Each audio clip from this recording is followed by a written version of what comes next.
Neighbors concerned about a proposed solar farm in southern Sedgwick County will have to wait for a decision. We heard from people in that area earlier this week who were concerned about what a 1,500-acre project could do to property values. The Planning Commission takes the issue up today, but as Brock Wilson explains, the decision now will be pushed back.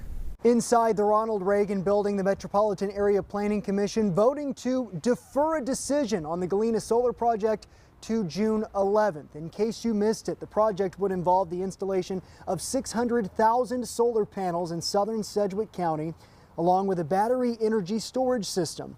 The Planning Commission heard from dozens of community members opposed to the project, but there were also a number of people that spoke out in support. They touted a push toward clean energy. We need clean energy. Please approve this project. Solar and battery are safe power for our families.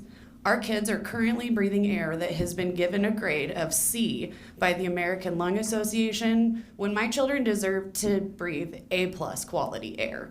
On June 11th, if the Planning Commission votes to approve this project, it would only need 3 out of 5 votes from the Board of County Commissioners to pass. If it's denied by the Planning Commission, it would then need 4 out of 5 votes to pass. In Wichita, Brock Wilson, 12 News.